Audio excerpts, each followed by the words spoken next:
Hello everyone, स्वागत है आप सभी का एक बार फिर से हमारे YouTube platform the physics game पर। मैं Parth Srivastava currently enrolled in Banaras Hindu university स्वागत करता हूं हमारे इस बेहतरीन से ऑनलाइन प्लेटफॉर्म पर। तो आज के हम इस वीडियो में हम बात करने वाले हैं कि आपका एक सेकंड यहाँ पे रुक जाइए, पहले थोड़ा सा पेन का कलर चेंज कर लिया जाए। हाँ, तो आज के इस वीडियो में हम बात करने वाले हैं कि सी यू ई टी यू जी 2026 आखिर क्या है। मीन्स जो भी एस्पिरेंट्स 2026 में सी यू ई टी यू जी देने वाले हैं या वो देंगे, अभी डिसाइड नहीं किया है, वो आगे चल के देंगे, तो उन्हें इस एग्ज़ाम के बारे में क्या क्या बातें यहाँ पर मालूम होनी चाहिए, उन सभी के बारे में आज इस वीडियो में कंप्लीट बातचीत यहाँ पे होने वाली है। तो वीडियो को एंड तक पूरा देखिएगा, वीडियो को लाइक कर दीजिए, चैनल को सब्सक्राइब करके बेल नोटिफिकेशन ऑल पर सेट कर लीजिए ताकि लगातार लेटेस्ट अपडेट्स आपको मिलते रहें। तो आइए शुरू करते हैं इस वीडियो को। तो सबसे पहला कि सी यू ई टी क्या है, मीन्स सी यू ई टी ऐसा क्या है। तो एक बात समझ लीजिए, सी यू ई टी जो है, ये जो आपका सी यू ई टी है, इसका फुल फॉर्म है यहाँ पे common university common university entrance test. Entrance test ये आपका, जैसे आप जानते होंगे जेई होता है, नीट जैसे कॉम्पिटिटिव एग्जाम जो एनटीए कंडक्ट कराता है, यही सेम एग्जाम जो है ये एनटीए इसको कंडक्ट करता है। C U E T is conducted by NTA. C U E T is conducted by NTA. NTA मतलब कि नेशनल टेस्टिंग एजेंसी। जेई और नीट के साथ ये C U E T U G का एग्ज़ाम भी यहाँ पे कराता है और भी बहुत सारे एग्जाम से कराता है। तो ये जो सी यू ई टी एग्ज़ाम है, इस एग्ज़ाम के थ्रू आप मैक्सिमम यूनिवर्सिटीज़ में एलिजिबल हो जाते हैं जब आपको 12th कंप्लीट करते ही किसी भी बढ़िया सेंट्रल यूनिवर्सिटी में एडमिशन लेना होता है तब। अब सी यू ई टी की नीड क्या है, मीन्स सी यू ई टी हमें क्यों देना है। हमें सी यू टी क्यों देना है, हम जेई भी दे सकते हैं, हम नीट भी दे सकते हैं, लेकिन सी यू ई टी ही स्पेसिफिकली हमें क्यों देना है। तो सबसे बड़ी बात होती है कि 12th पास आउट होते ही अगर आप जेई या नीट जैसे एग्ज़ाम्स को क्लियर नहीं कर पाते हैं, या आप उनके लिए सोचते हैं कि अब हमसे नहीं होगा या हम उसको आगे करना चाहते हैं, तो ऐसे बहुत सारे थॉट्स हर स्टूडेंट के मन में आते हैं। तो उस समय पे क्या होता है कि 12th पास आउट होने के बाद जब आप नहीं चाहते कि आप अपना एक साल बर्बाद करें, ड्रॉप ना लें, तब आप इस एग्ज़ाम को यहाँ पे देते हैं। जो यहाँ पे जैसे 12th पास आउट होने के बाद, 12th पास होते ही देना है। जैसे इस साल जो बच्चे 12th में होंगे, वो जब next year 12th pass out करेंगे, इन बोर्ड एग्जाम्स अपना दे लेंगे, तो उसी के साथ साथ वो यहाँ पे सीवीटी एग्ज़ाम को भी दे सकते हैं। सीवीटी एग्ज़ाम के थ्रू आप इंडिया के सबसे बढ़िया बढ़िया टॉप सेंट्रल यूनिवर्सिटीज़ और कुछ बढ़िया प्राइवेट यूनिवर्सिटीज़ में भी आप चाहें तो इस एग्ज़ाम के थ्रू आपको एडमिशन आराम से मिल सकता है। इसमें आपको बहुत ज़्यादा सोचने की ज़रूरत नहीं है। सबसे बढ़िया यूनिवर्सिटीज़ में एडमिशन पाने के लिए यहाँ पर सी एग्ज़ाम को दिया जाता है। जैसे Delhi University, Banaras Hindu University, Allahabad University, इन सभी यूनिवर्सिटीज़ जो रहती हैं वो सी के थ्रू ही एडमिशन कराती हैं। तो सी की नीड इसीलिए यहाँ पर पड़ती है देने की। अब यहाँ पर सबसे बड़ी बात है कि इसके मेरिट्स क्या हैं, यानी कि इसके एडवांटेजेस क्या हैं, यानी सी के एडवांटेजेस क्या हैं। तो देख लीजिए, सबसे पहली बात, if you want to get admission, if you want to get admission if you want to get admission in top central universities of India, in top universities लिख देते हैं, in top universities of India, then you have to give CUET।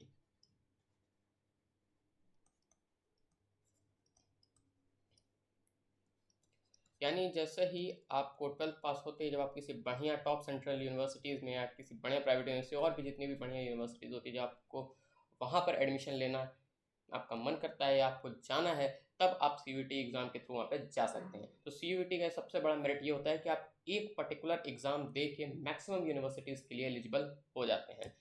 तो दूसरा point हम इसका यहाँ पे ये लिख सकते हैं, through one exam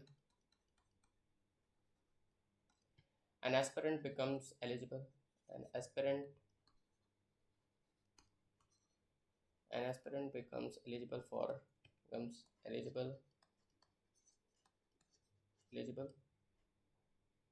for maximum universities of India, for maximum universities of India.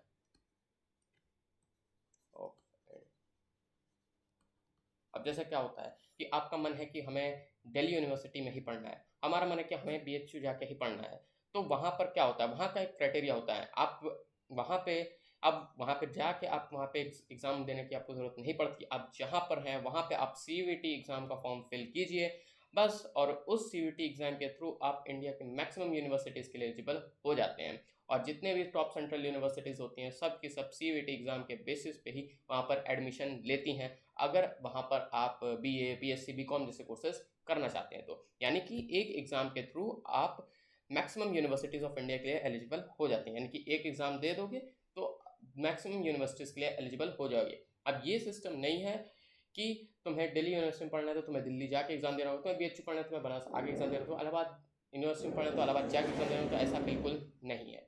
CUET exam एक दे लो, उसके बेसिस पे तुम मैक्सिमम यूनिवर्सिटीज़ के लिए एलिजिबल हो जाओगे। सब चीज़ें यहाँ पर ऑनलाइन हो जाएंगी, फिर डायरेक्टली पढ़ने के लिए वहाँ पे जा सकते हो। तो CUET UG के यही मेरिट्स यहाँ पर होते हैं। और एक और मेरिट की अगर हम लोग यहाँ पे बात कर लें, एक तीसरे मेरिट की, तो यहाँ पे क्या होता है कि आप मैक्सिमम यूनिवर्सिटीज़ इसी के थ्रू एडमिशन यहाँ पे लेती हैं। Maximum universities comes under it, यानी कि इंडिया में जितनी भी टॉप लेवल की यूनिवर्सिटीज़ हैं जो बिना JEE नीट के जहाँ पे भी वो एडमिशन कराती हैं, वहाँ पर CUET UG की बेसिस पे वो एडमिशन यहाँ पे ले लेती हैं। तो मैक्सिमम यूनिवर्सिटीज़ इस एग्ज़ाम के अंदर आ जाती हैं, जिस एग्ज़ाम के थ्रू आप यहाँ पर एडमिशन ले सकते हैं। तो यही CUET UG के मेरिट्स यहाँ पर होते हैं कि अगर आपको इंडिया के टॉप यूनिवर्सिटीज़ में एडमिशन चाहिए तो आप CUET एग्ज़ाम को दे के वहाँ पर एलिजिबल हो जाएंगे। एक एग्ज़ाम देने के थ्रू ही आप मैक्सिमम यूनिवर्सिटीज़ ऑफ इंडिया में एलिजिबल हो जाएंगे। वहाँ पे जाने के लिए आपको अलग अलग जाके एग्ज़ाम देने की ज़रूरत की कोई नीड नहीं पड़ेगी, और मैक्सिमम यूनिवर्सिटीज़ जो रहती हैं वो इसके अंदर आ जाती हैं। मीन्स एक एग्ज़ाम के थ्रू आप बढ़िया बढ़िया यूनिवर्सिटीज़ में एडमिशन ले सकते हैं। अब मेरिट्स अगर हैं तो यहाँ पे कुछ ना कुछ डीमेरिट्स भी तो होंगे ही, ऐसा हो नहीं सकता कि कोई चीज़ अगर बढ़िया है तो उसमें कुछ यहाँ पे खराबियाँ भी हो सकती हैं। तो एक सबसे बड़ा डीमेरिट जो यहाँ देखने को मिलता है कि यूनिवर्सिटी यहाँ पर हर university admission and counselling criteria, university admission and counselling criteria. अब यहाँ पे दिक्कत क्या होता है, आपने इतना तो समझ लिया कि आप एक एग्ज़ाम देके मैक्सिमम यूनिवर्सिटीज़ के लिए एलिजिबल तो हो जाते हो, लेकिन दिक्कत क्या रहता है कि यहाँ पर आपको हर यूनिवर्सिटी के लिए अलग अलग एडमिशन करना पड़ता है उनके पोर्टल पे जाके। जब आप एक पर्टिकुलर यूनिवर्सिटी की ऑफिशियल वेबसाइट या पोर्टल पे जाते हैं तो वहाँ पर हर यूनिवर्सिटी का अलग अलग एडमिशन क्राइटेरिया होता है। मीन्स जैसे क्या रहता है कि CUET एग्ज़ाम के अंदर बहुत सारे सब्जेक्ट्स यहाँ पे आते हैं। ये JEE और नीट में ऐसा क्या होता है कि PCM देते हो या फिर PCB देते हो तो एलिजिबिलिटी वहाँ पे पूरी हो जाती है। यहाँ पे क्या रहता है कि यहाँ पे बहुत सारे सब्जेक्ट्स होते हैं। यहाँ पे आपका लैंग्वेज आता है, यहाँ पे आपका PCM आता है, आपके कॉमर्स डोमेन के सब्जेक्ट्स आते हैं, आपके ह्यूमैनिटीज़ डोमेन के सब्जेक्ट्स आते हैं।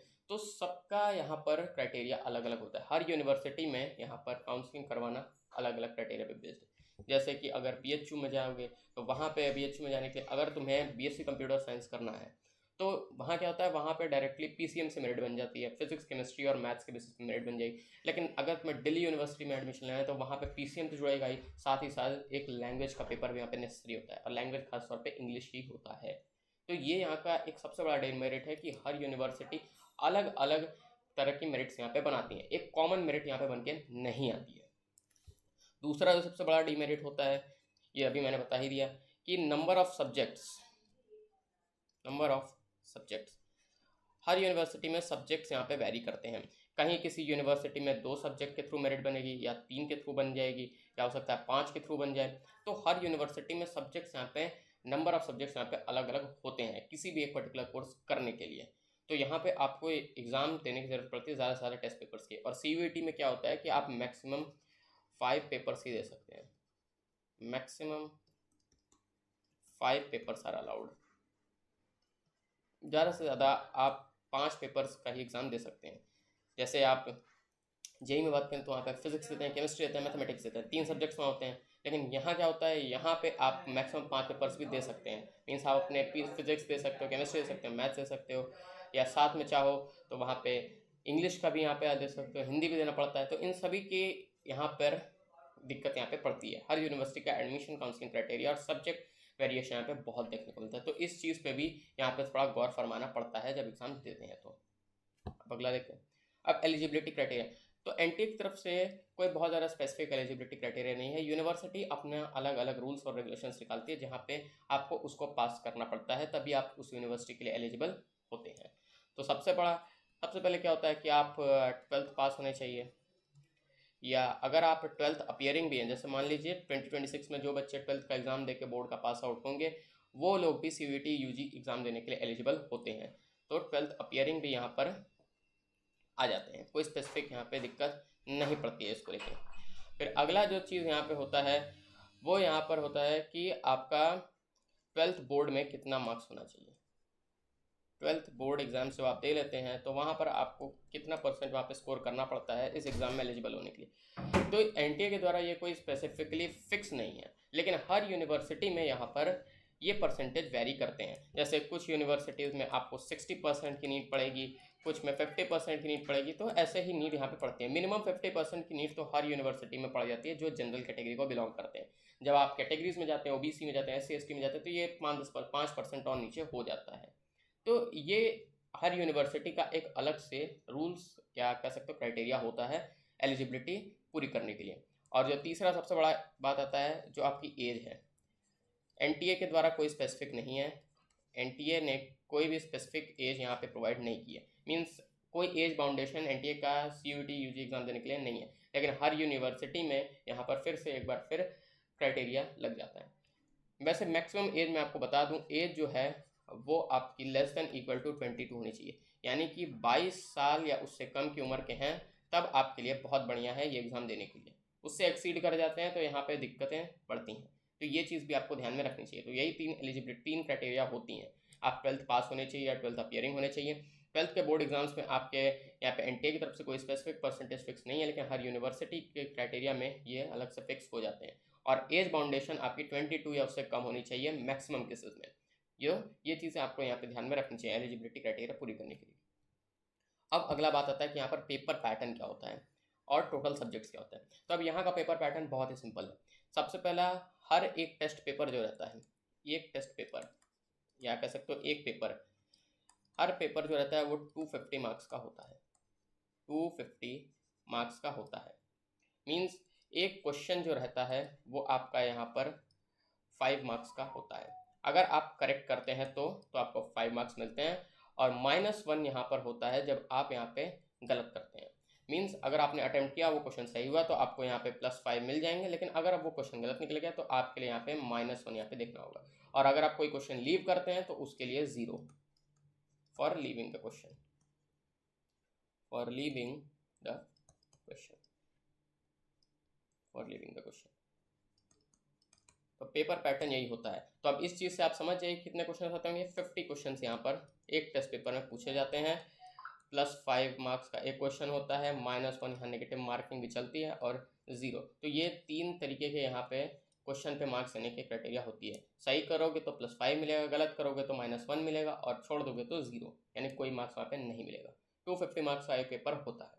और यहाँ पे टाइम लिमिट जो रहती है वो 1 घंटे की होती है, यानी कि 1 आवर, यानी कह सकते हो 60 मिनट्स यहाँ पर मिलते हैं एक पेपर को कंप्लीट करने के लिए।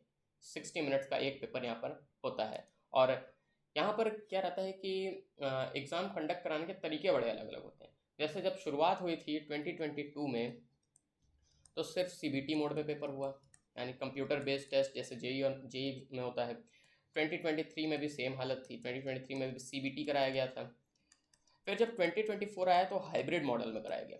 अब ये हाइब्रिड किस चिड़िया का नाम होता है आप लोग ये सोच रहे होंगे। तो हाइब्रिड कुछ नहीं होता है। मीन्स यहाँ पे क्या था, जिन सब्जेक्ट्स में बच्चों ने ज़्यादा अप्लाई किया था, मीन्स जब ज़्यादा बच्चों ने किसी एक पर्टिकुलर सब्जेक्ट के लिए अप्लाई किया था, जैसे कि मान लीजिए केमिस्ट्री के लिए अगर 5 लाख बच्चों ने दिया है, तो उसका पेपर जो था वो यहाँ पर पेन पेपर मोड यानी कि OMR बेस्ड कराया गया था। मीन्स जैसा नीट में यहाँ पर होता है, OMR बेस्ड पेपर जैसे होते हैं वैसे ही यहाँ पर OMR बेस्ड पेपर हुए थे, जहाँ पर बच्चे ज़्यादा थे, स्टूडेंट्स जब यहाँ पे बहुत ज़्यादा थे यहाँ पे।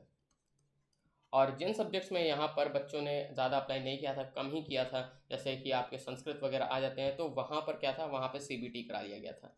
लेकिन यहाँ पे स्टूडेंट्स क्या थे, यहाँ स्टूडेंट्स कम थे, यहाँ स्टूडेंट्स जो थे वो कम थे। तो जहाँ पर बच्चे कम थे उन्होंने CBT मोड में करा दिया, जहाँ बच्चे ज़्यादा थे उन्होंने OMR बेस यहाँ पे करा दिया। और 2025 का जो पेपर हुआ था, एक बार फिर से इन्होंने इस हाइब्रिड मॉडल को तोड़ दिया और वापस से CBT कंडक्ट करा दिया। और 4 साल ये पेपर अभी तक यहाँ पे हुआ है। 2022 में इसकी शुरुआत हुई थी और हर साल मैक्सिमम दिक्कतें यहाँ पे देखने को मिल जाती हैं। तो वो दिक्कत से आप यहाँ पे बचे रहें, तो उसके लिए सबसे इंपॉर्टेंट रहता है कि आपको यहाँ पर गाइडेंस अच्छी मिलनी चाहिए हर चीज़ को लेकर। 50 क्वेश्चन आते हैं, +5 मिलते हैं करेक्ट करने के, गलत के -1 मिलते हैं और 0 मिलते हैं क्वेश्चन लीव करने के। 250 मार्क्स का एक पेपर यहाँ पे होता है, 1 घंटा टाइम आपको यहाँ पे मिलता है। अब यहाँ पे हम बात करते हैं कि टोटल सब्जेक्ट्स कितने हैं। तो एक बार पहले इसको रफ कर लेते हैं ताकि आपको यहाँ पे समझ में आए। एक सेकेंड। तो ये इतना आई थिंक आप लोगों को यहाँ पे समझ में आ गया होगा कि पेपर यहाँ पे इसका पैटर्न मीन्स किस तरीके का यहाँ पे रहता है। इतना तो आपको यहाँ पे समझ में आ ही गया होगा यहाँ पे पेपर पैटर्न क्या होता है। अब हम यहाँ बात करेंगे कि यहाँ पे सब्जेक्ट्स कितने होते हैं। जैसे कि यहाँ पर सब्जेक्ट्स में वेरिएशन ज़्यादा होते हैं, यहाँ पे सब्जेक्ट्स ज़्यादा होते हैं। 1 मिनट पहले पेन लेते हैं ताकि आप लोग को यहाँ पे दिक्कत ना हो। तो देखिए यहाँ पर आपके टोटल सब्जेक्ट्स की अब यहाँ पे बात करते हैं, टोटल सब्जेक्ट्स। तो यहाँ पर टोटल आपके 37 सब्जेक्ट्स यहाँ पर होते हैं जो CUET के अंडर में आते हैं। और आप मैक्सिमम जो रहते हैं आप 5 सब्जेक्ट्स का एग्ज़ाम दे सकते हैं। 5 सब्जेक्ट्स का एग्ज़ाम आप यहाँ पर दे सकते हैं। 5 से ज़्यादा आप यहाँ पे एक्सीड नहीं कर सकते अगर हम 2025 की क्राइटेरिया को लेके चलें तो। 37 सब्जेक्ट्स होते हैं। अब इसमें क्या रहता है, यहाँ पे आपके लैंग्वेजेस होते हैं, लैंग्वेजेस। तो ये लैंग्वेजेस यहाँ पे 13 होते हैं। 13 लैंग्वेज का पेपर। अब क्या हर लैंग्वेज का पेपर देना ज़रूरी है? नहीं, मैक्सिमम आप यहाँ पे 2 लैंग्वेजेस को सिलेक्ट कर सकते हैं, क्योंकि मैक्सिमम यूनिवर्सिटीज़ में 1 लैंग्वेज ही मांगा जाता है या ज़्यादा से ज़्यादा 2 लैंग्वेज, उससे ज़्यादा नहीं मांगा जाता है। तो आप यहाँ पे मैक्सिमम 2 लैंग्वेजेस का पेपर यहाँ पे दे सकते हैं, जो भी आपको यहाँ पे कंफर्टेबल लगे। और फिर उसके बाद होता है आपके डोमेन सब्जेक्ट्स। अब डोमेन क्या होता है? डोमेन मतलब कि वो जो आप यहाँ पे 12th में पढ़ते हैं, जैसे physics chemistry math, physics chemistry biology, history, accounts और बिजनेस, ये सब वगैरह, ये सब आपके डोमेन सब्जेक्ट्स हो गए। तो डोमेन यहाँ पे 23 है। और एक जो यहाँ पे बचता है वो होता है आपका GAT का पेपर, यानी कि जनरल एप्टीट्यूड टेस्ट। अब इसमें क्या रहता है, इसमें आपका यहाँ पे GK पूछा जाता है, जनरल नॉलेज, करंट अफेयर्स यहाँ पे आते हैं। और यहाँ पे रीजनिंग के भी सवाल देखने को मिलते हैं, रीजनिंग।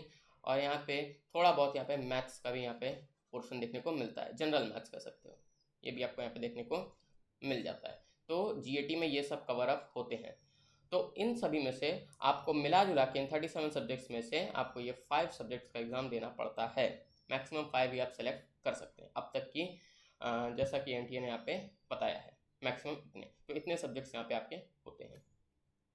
अब बेस्ट सब्जेक्ट कॉम्बिनेशन क्या हो सकता है, कि हम कैसा कॉम्बिनेशन बनाए। 5 सब्जेक्ट्स आप मैक्सिमम ले सकते हैं, तो उसमें हम क्या कॉम्बिनेशन बना सकते हैं। तो दो सबसे बेस्ट कॉम्बिनेशन आपका यहाँ पे होता है, वो होता है कि आप एक लैंग्वेज ले लें, एक लैंग्वेज हो गया, प्लस आप यहाँ पर एक GAT ले लें, यानी कि general aptitude test maximum universities यहाँ पे कंसिडर करती हैं हर कोर्स के लिए। और यहाँ पर आप 3 डोमेन ले लें। डोमेन मैं तो अगर सजेस्ट करूँ आप लोगों के लिए, तो जो आप 12th क्लास में पढ़ते हैं आप उन्हीं को यहाँ पे सेलेक्ट करिए, क्योंकि कुछ कई यूनिवर्सिटीज़ ऐसी हैं जहाँ पे आप जाना चाहते हैं, वहाँ पर सब्जेक्ट मैपिंग होती है। सब्जेक्ट मैपिंग का मतलब होता है कि जो सब्जेक्ट्स आपने यहाँ पर 12th पढ़े हैं उन्हीं सब्जेक्ट्स का एग्ज़ाम आपको यहाँ पे CUET में देना पड़ता है, और उसी को ये सब्जेक्ट मैपिंग करते हैं कि आपने जो 12th में पढ़ा है और CUET में जिसने आपका पेपर दिया है जिन सब्जेक्ट्स का, वो उससे मैच करा है कि नहीं। अगर मैच नहीं करता है तो आप वैसे ही उस यूनिवर्सिटी की काउंसलिंग क्राइटेरिया से बाहर हो जाते हैं। तो ये चीज़ भी आपको यहाँ पे ध्यान में रखनी पड़ती है। तो बेस्ट कॉम्बिनेशन तो यही होता है। और एक और कॉम्बिनेशन जो आप बनता है, जो यहाँ पर कह सकते हैं, आप यहाँ पे 2 लैंग्वेजेस का पेपर दे लें, प्लस एक GAT दे लें, और प्लस यहाँ पे 2 डोमेन दे दें जो आपने 12th में पढ़े हों। 2 डोमेन, जैसे कि आपने अगर PCM पढ़ा है तो आप फिजिक्स मैथ दे दें, या फिजिक्स केमिस्ट्री दे दें, केमिस्ट्री मैथ दे दें। वो सब आपके ऊपर डिपेंड करता है कि आपको कैसा एग्जाम वहाँ पे देना है। तो आपको जिस यूनिवर्सिटी को टारगेट करना है उसके अकॉर्डिंग आप अपने यहाँ पे प्रिपरेशन जारी रखें। तो ये तो बेस्ट सब्जेक्ट कॉम्बिनेशन होते हैं। आप चाहें तो इससे कम भी दे सकते हैं, मैक्सिमम 5 होता है, मिनिमम आप जितना चाहें उतना दे सकते हैं, आपके ऊपर है। आप चाहें तो एक सब्जेक्ट का भी दे सकते हैं। ओके। अब सबसे ज़्यादा टारगेटेड यूनिवर्सिटीज़ कौन सी होती हैं, मीन्स किस यूनिवर्सिटी में बच्चे सबसे ज़्यादा अप्लाई करते हैं। तो जो सबसे ज़्यादा टारगेटेड यूनिवर्सिटीज़ होती हैं वो होती हैं आपकी Delhi University, Banaras Hindu university BHU, और Allahabad university, JNU, Jawaharlal university and JMI, Jamia Millia Islamia university. तो इन पांचों यूनिवर्सिटीज़ पे मैक्सिमम बच्चों का टारगेट होता है। यहाँ पे सबसे ज़्यादा स्टूडेंट्स इन्हीं यूनिवर्सिटीज़ में अप्लाई करते हैं। बाकी यूनिवर्सिटीज़ और यहाँ पे आती हैं, लेकिन मैक्सिमम जो टारगेट रहता है वो इन्हीं यूनिवर्सिटीज़ में होता है। और CUET में जान लीजिए कि तकरीबन 250 के अराउंड यूनिवर्सिटीज़ यहाँ पे पार्ट लेती हैं। मीन्स 250 यूनिवर्सिटीज़ ऐसी इंडिया में हैं जो CUET एग्ज़ाम के थ्रू ही एडमिशन लेती हैं अपने यहाँ, जो टॉप यूनिवर्सिटीज़ होती हैं। ये चीज़ आपको यहाँ पे ध्यान में रहनी चाहिए।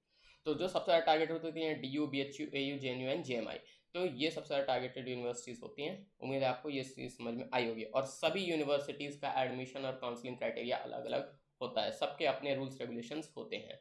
NTA ने अपना एग्जाम कंडक्ट करा लिया, उसने रिजल्ट दे दिया, स्कोर कार्ड आपका आ गया, उसके बाद NTA का कोई मतलब नहीं होता इन सभी यूनिवर्सिटी से। ये सभी यूनिवर्सिटीज़ अपना काम खुद करवाती हैं, आपको वहाँ पे जाके बस अप्लाई करना होता है। ओके। अब यहाँ पे CUET के लिए हम कैसे प्रिपेयर करें। CUET की प्रिपरेशन में सबसे बड़ा यहाँ पर जो मैं सबसे बढ़िया चीज़ मानता हूँ वो सबसे बड़ा फैक्टर होता है कि आपको परफेक्ट गाइडेंस मिलनी चाहिए। परफेक्ट गाइडेंस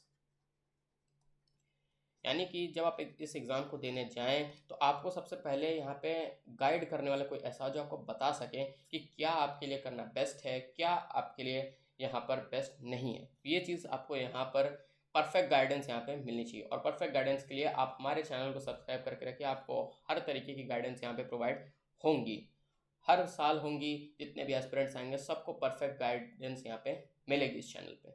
बस आपको क्या करना है, चैनल को सब्सक्राइब करके रखना है और यहाँ पे लगातार हमसे कनेक्टेड रहना है। तो परफेक्ट गाइडेंस सबसे ज़्यादा इंपॉर्टेंट यहाँ पर होता है। फिर उसके बाद दूसरा क्या होता है, दूसरा यहाँ पर होता है कि आपके वेल प्रिपेयर्ड नोट्स। यानी कि जब भी आप पढ़ाई करें तो आप अपने नोट्स बना के रखिए, क्योंकि कोई भी टीचर कितना भी पढ़ा ले, कहीं पे भी पढ़ा ले, चाहे वो स्कूल में पढ़ा ले, कोचिंग में पढ़ा ले, ऑनलाइन पढ़ा ले, आपका उन सभी टीचर्स के नोट्स पे अगर आप डिपेंडेंट रहेंगे तो आपको यहाँ पे समझ में उतना नहीं आएगा। आप जितने भी वहाँ पर उनके नोट्स पढ़ लें, लेकिन जब तक आप खुद के नोट्स नहीं बनाएंगे आपको यहाँ पर कंसेप्ट की क्लैरिटी नहीं होगी। जितना भी कोई पढ़ा ले आपको वहाँ पर खुद से नोट्स बनाने की आदत बनानी पड़ेगी। खुद के नोट्स बनाओगे तो ज़्यादा अच्छे से समझ में आएगा और उतनी बढ़िया कंसेप्ट क्लैरिटी होगी, उतने बढ़िया क्वेश्चंस को अटेम्प्ट कर पाओगे। तो ये चीज़ यहाँ पर आनी चाहिए। तीसरा तो सबसे इम्पोर्टेंट और यहाँ पे होता है कि लगातार यहाँ पर MCQs की प्रैक्टिस करो। लगातार यहाँ पे MCQs की प्रैक्टिस करो, क्योंकि इसमें MCQs ही आते हैं, 1 घंटे का टाइम मिलता है तो 4 ऑप्शंस रहेंगे और 50 क्वेश्चन वहाँ पे रहते हैं। तो यहाँ पे MCQs की लगातार प्रैक्टिस बहुत ज़रूरी है, क्योंकि जिसने MCQ की प्रैक्टिस की तो वो यहाँ पे पेपर को बहुत अच्छे से कर लेगा। क्योंकि क्या रहता है कि कभी कभी एग्जाम्स पे क्या रहता है, ट्रिकी क्वेश्चन आते हैं जो टाइम यहाँ पे कंज्यूमिंग होता है, टाइम कंज्यूमिंग होते हैं, समय ज़्यादा लेते हैं। तो वहाँ पर अगर आपने अपनी MCQ प्रैक्टिस अच्छे से रखी हो तो आप उसको वहाँ पे शॉर्ट फॉर्म में या कह सकते हो स्मार्ट वर्क के थ्रू उस क्वेश्चन को वहाँ पे सॉल्व कर सकते हो। तो MCQs की प्रैक्टिस उसके लिए बहुत ज़रूरी होती है। तो MCQ की प्रैक्टिस लगातार करनी चाहिए। और हाँ, जब भी MCQ की प्रैक्टिस करो तो 1 घंटे का यहाँ पर टाइमर लगा के चलो, यानी कि 1 घंटे का टाइमर लो और उसमें देखो कि कितने क्वेश्चंस मैक्सिमम तुम प्रैक्टिस कर पा रहे हो। जितने भी कर पा रहे हो उसको शुरू में तो देखो टाइम लगेगा, लेकिन जैसे जैसे तुम लगातार प्रैक्टिस करोगे वहाँ पर क्या होगा कि आपके यहाँ पर क्वेश्चन करने की जो स्पीड रहेगी वो बढ़ेगी और ज़्यादा से ज़्यादा क्वेश्चन 1 घंटे में यहाँ पे सॉल्व कर लोगे। तो ये चीज़ भी यहाँ पर आपके लिए होनी चाहिए। चौथा चीज़ कि यहाँ पे MCQs के साथ साथ PYQs को भी प्रैक्टिस करनी चाहिए। Practice PYQs also. PYQs क्या होते हैं, प्रीवियस ईयर क्वेश्चंस जो एग्जाम्स में आते हैं। CUET के तो खास तौर पे करो, 2022 से लेकर 25 तक के जितने भी PYQs हैं सारे के सारे यहाँ पे करो। और मैं एक और सलाह दूंगा कि बाकी जितने भी अदर कॉम्पिटेटिव एग्जाम्स होते हैं उनके भी PYQs यहाँ पे प्रैक्टिस करो। जैसे कि अगर कोई बंदा PCM का है तो वो JEE के भी PYQs लगाए तो उसके लिए बहुत बढ़िया है। अगर कोई बंदा PCB का है तो वो यहाँ पे नीट के PYQs भी लगाए तो और अच्छा है, क्योंकि जितना ज़्यादा टफ क्वेश्चंस करोगे उतनी ज़्यादा तुम्हारी कैपेसिटी इंक्रीज़ होगी किसी भी क्वेश्चन को करने के लिए। तो जितने हार्ड क्वेश्चंस लगाओगे उतना बढ़िया तुम्हारे लिए रहेगा, उतने ही अच्छे से तुम एग्ज़ाम जल्दी यहाँ पे ख़त्म कर पाओगे। तो PYQs की प्रैक्टिस भी यहाँ पे बहुत इंपॉर्टेंट है हर चीज़ के साथ। और पांचवी जो सबसे आखिरी बात है वो ये कि फोकस्ड रहना है, वेल फोकस्ड रहना है, कभी भी अपने लक्ष्य से नहीं भटकना है, क्योंकि अगर एक बार यहाँ पे तुम भटके तो फिर तुमको कोई नहीं बचा सकता। मीन्स तुम्हारा एग्ज़ाम वहाँ पे क्लियर हो पाएगा नहीं हो पाएगा ये यहाँ पे कोई भी नहीं कह सकता। तो वेल फोकस्ड होना बहुत ज़रूरी है। तो इतने सारे पॉइंट्स जो हैं वो CUET UG की प्रिपरेशन पे बहुत इंपॉर्टेंट यहाँ पे हैं इस एस्पेक्ट से। अब बाकी और भी बहुत सारे फैक्टर्स यहाँ पे आ जाएंगे, तो वो अगर आप खुद भी डिसाइड करें तो आपके लिए बहुत अच्छा है। तो उम्मीद है आपको यहाँ पर सारी चीज़ें यहाँ पे समझ में आ गई होंगी। और एक चीज़ और याद रखना कि इन टारगेटेड यूनिवर्सिटीज़ में क्या रहता है कि हर यूनिवर्सिटी का एडमिशन क्राइटेरिया अलग होता है, वो बता दिया मैंने। और यहाँ पर आपको एक चीज़ डिसाइड करनी सबसे ज़्यादा ज़रूरी है कि जब आप यहाँ पर अपने आप से पहले पूछिए कि आपको कौन सा कोर्स 12th ख़त्म करते ही करना है। ये चीज़ आपको यहाँ पे क्लैरिफाई होनी चाहिए ताकि आपको एग्ज़ाम देते टाइम किसी भी तरीके कोई प्रेशर ना हो। तो ये चीज़ आपको अपने आप से खुद पहले पूछनी चाहिए, डिसाइड कर लेनी चाहिए, फिर उसके बाद CUET एग्ज़ाम को देना चाहिए। उनके बेसिस पे आप अपने कॉम्बिनेशंस बनाइए और उसके थ्रू एग्ज़ाम दीजिए। तो ये चीज़ भी आपको यहाँ पे समझ में आनी चाहिए। कंक्लूजन ये निकलता है कि CUET का एग्ज़ाम हमें देना है 2026 में। जो भी यहाँ पे 12th पास हो चुके हैं, जो ड्रॉप ले रहे हैं, या फिर जो अभी 12th अपियरिंग है, मीन्स अपने बोर्ड एग्जाम के साथ साथ CUET प्रिपरेशन लगातार करते रहें। और यहाँ पर सबसे बड़ी बात कि वेल फोकस्ड रहें और अपने लक्ष्य से ना भटकें। लक्ष्य या कह सकते हैं गोल, इन पे आप यहाँ पर टिके रहें, टिके रहें। तो यही कंक्लूजन यहाँ पे बस निकल के आता है कि हमें CUET UG का एग्ज़ाम 2026 में देना है। 12th पास होते ही, या जो 12th पास हो चुके हैं ड्रॉप ले रहे हैं वो भी देना है। और वेल फोकस्ड रहना है, अपने गोल से नहीं भटकना है और लगातार प्रैक्टिस करती रहनी है। बस इतना ही यहाँ पे CUET UG के लिए इम्पॉर्टेंट है। बाकी जितने भी और सारे यहाँ पे प्रोसीजर्स होंगे वो सब के सब आपको हमारे चैनल पर मिल जाएंगे। बस आपको क्या करना है, हमारे चैनल से जुड़ने के लिए चैनल को सब्सक्राइब करना है, बेल नोटिफिकेशन कॉल पे सेट करना है ताकि सारे अपडेट्स लगातार यहाँ पे मिलते रहें। और यहाँ पे तैयारी हम ऑलरेडी कराते ही हैं। तो आप चाहें तो हमारे चैनल को सब्सक्राइब करके रखें। आपको लगातार फिजिक्स और केमिस्ट्री 12th क्लास की यहाँ पर आपको पढ़ाई जाएगी। आपको MCQs की प्रैक्टिस, PYQs की प्रैक्टिस और हर चीज़ आपको यहाँ पे करा दी जाएगी। तो उम्मीद करता हूँ आपको ये वीडियो अच्छा लगा होगा। मिलते हैं फिर किसी एक नए वीडियो में। तब तक के लिए टेक केयर, गुड बाय, मस्त रहे। एंड इस वीडियो को यहाँ पे कंप्लीट देख लें ताकि आपको एक एक चीज़ यहाँ पे समझ में आ जाए। तो मिलते हैं फिर एक